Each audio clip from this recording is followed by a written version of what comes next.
भारत माता की, भारत माता की। केम आ तिरंगा बधा नीचे आई गया? भारत माता की, भारत माता की, भारत माता की। मंच पर विराजमान गुजरात के गवर्नर आचार्य देवव्रत जी, यहां के लोकप्रिय मुख्यमंत्री श्रीमान भूपेंद्र भाई पटेल, केंद्र में मंत्रिमंडल के मेरे सहयोगी मनोहर लाल जी, सी.आर. पाटिल जी, गुजरात सरकार के अन्य मंत्रीगण, सांसदगण, विधायकगण और गुजरात के कोने कोने से यहां उपस्थित मेरे प्यारे भाई और बहनों,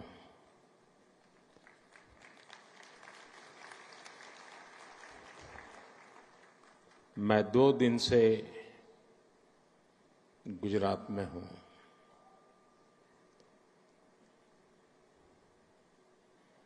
कल मुझे बड़ोदरा,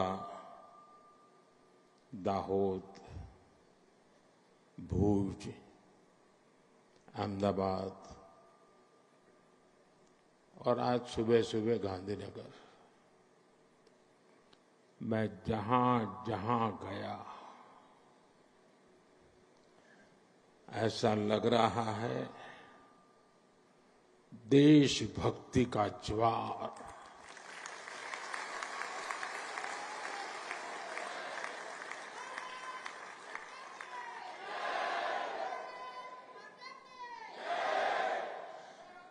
गर्जना करता सिंदूरिया सागर, सिंदूरिया सागर की गर्जना और लहराता तिरंगा जन मन के हृदय में मातृभूमि के प्रति अपार प्रेम, एक ऐसा नजारा था, एक ऐसा दृश्य था। और ये सिर्फ गुजरात में नहीं, हिंदुस्तान के कोने कोने में है।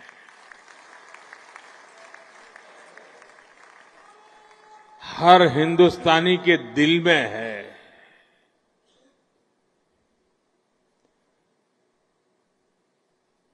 शरीर कितना ही स्वस्थ क्यों न हो, लेकिन अगर एक कांटा चुभता है तो पूरा शरीर परेशान रहता है। अब हमने तय कर लिया है उस कांटे को निकाल के रहेंगे।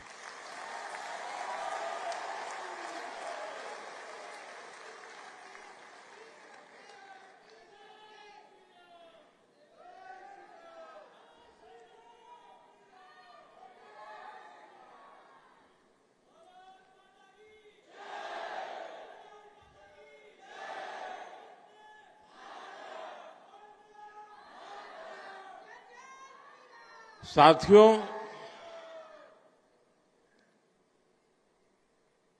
नाइनटीन 1947 में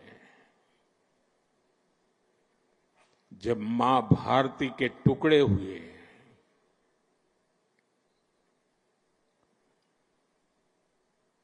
कटनी चाहिए थी तो जंजीरें, लेकिन काट दी गई भुजाएं।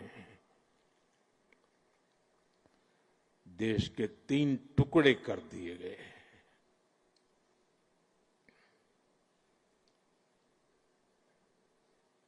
और उसी रात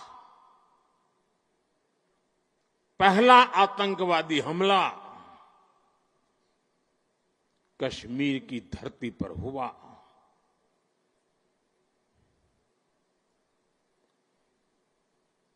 मां भारती का एक हिस्सा आतंकवादियों के बलबूते पर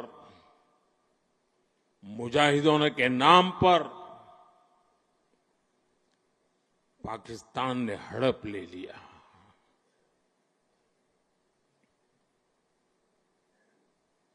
अगर उसी दिन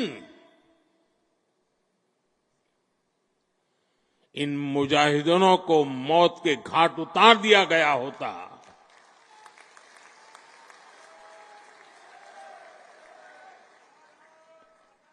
और सरदार पटेल की इच्छा थी कि पीओके वापस नहीं आता है तब तक सेना रुकनी नहीं चाहिए, लेकिन सरदार साहब की बात मानी नहीं गई और ये मुजाहिदीन जो लहू चख गए थे वो सिलसिला 75 साल से चला है। पहलगाम में भी उसी का विकृत रूप था। 75 साल तक हम झेलते रहे और पाकिस्तान के साथ जब युद्ध का नौबत आई, तीनों बार भारत की सैन्य शक्ति ने पाकिस्तान को धूल चटा दी।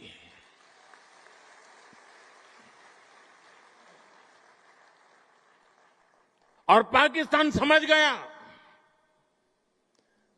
कि लड़ाई में वो भारत से जीत नहीं सकते और इसलिए उसने प्रॉक्सी वॉर चालू किया। सैन्य प्रशिक्षण होता है, सैन्य प्रशिक्षित आतंकवादी भारत भेजे जाते हैं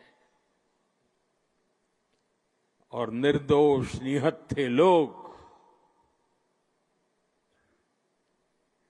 कोई यात्रा करने गया है, कोई बस में जा रहा है, कोई होटल में बैठा है, कोई टूरिस्ट बन के जा रहा है, जहां मौका मिला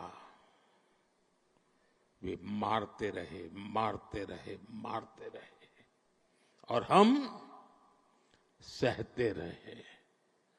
आप मुझे बताइए, क्या ये अब सहना चाहिए? क्या गोली का जवाब गोले से देना चाहिए? ईंट का जवाब पत्थर से देना चाहिए?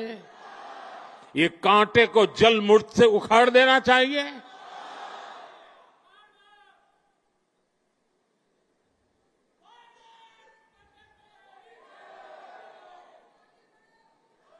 साथियों, ये देश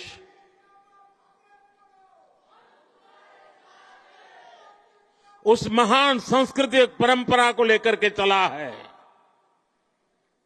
वसुधैव कुटुंबकम। ये हमारे संस्कार है, ये हमारा चरित्र है, सदियों से हमने इसे जिया है। हम पूरे विश्व को एक परिवार मानते हैं। हम अपने पड़ोसियों का भी सुख चाहते हैं, वे भी सुख चैन से जिए, हमें भी सुख चैन से जीने दे।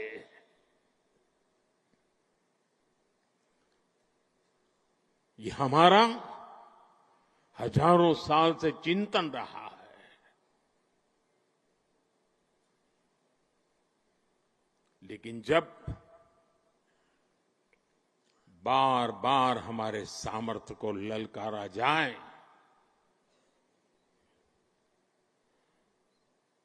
तो ये देश वीरों की भी भूमि है।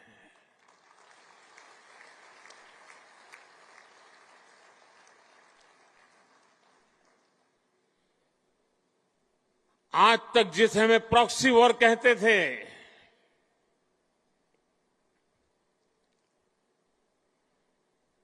6 मई के बाद जो दृश्य देखे गए उसके बाद हम इसे प्रॉक्सी वॉर कहने की गलती नहीं कर सकते हैं। और इसका कारण है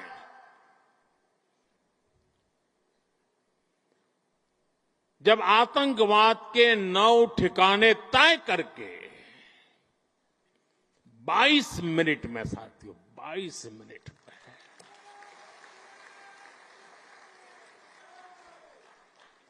उनको ध्वस्त कर दिया।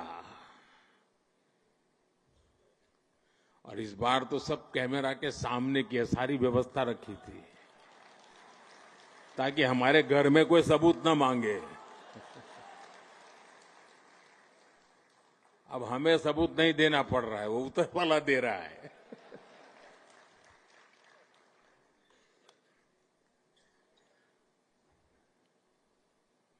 और मैं इसलिए कहता हूं अब ये प्रॉक्सी वॉर नहीं कह सकते इसको, क्योंकि जो आतंकवादियों के जनाजे निकले 6 मई के बाद जिनका कत्ल हुआ, उस जनाजे को स्टेट ऑनर दिया गया पाकिस्तान में। उनके कॉफिन पे पाकिस्तान के झंडे लगाए गए, उनकी सेना ने उनको सैल्यूट दी। ये सिद्ध करता है कि आतंकवादी गतिविधि ये प्रॉक्सी वॉर नहीं है, ये आपकी सोची समझी युद्ध की रणनीति है। आप वॉर ही कर रहे हैं तो उसका जवाब भी वैसे ही मिलेगा।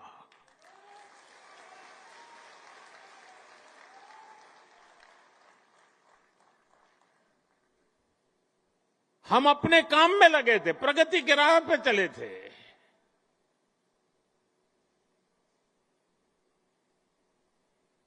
हम सबका भला चाहते हैं और मुसीबत में मदद भी करते हैं।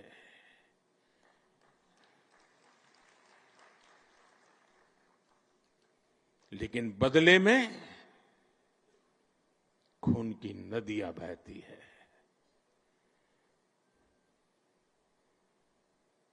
मैं नई पीढ़ी को कहना चाहता हूं,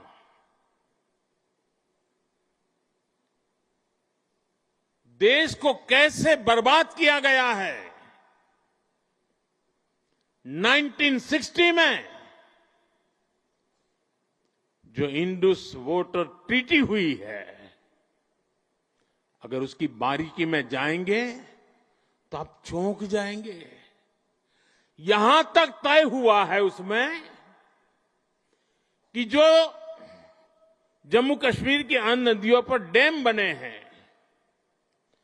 उन डैम का सफाई का काम नहीं किया जाएगा, डिसिल्टिंग नहीं किया जाएगा, सफाई के लिए जो नीचे की तरफ गेट है वो नहीं खोले जाएंगे। 60 साल तक ये गेट नहीं खोले गए और जिसमें 100% पानी भरना चाहिए था, धीरे धीरे इसकी कैपेसिटी कम हो गई, 2%, 3% रह गया।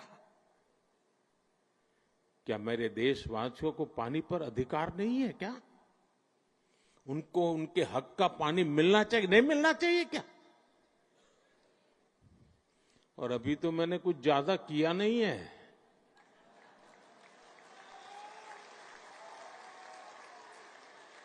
अभी तो हमने कहा है कि हमने इसको एबेंस में रखा है, वहां पसीना छूट रहा है। और हमने डैम थोड़े खोल करके सफाई शुरू की, जो कूड़ा कचरा था वो निकाल रहे हैं। इतने से वहां फ्लड आ जाता है। साथियों, हम किसी से दुश्मनी नहीं चाहते हैं, हम सुख चैन की जिंदगी जीना चाहते हैं। हम प्रगति भी इसलिए करना चाहते हैं कि विश्व की भलाई में हम भी कुछ योगदान कर सके।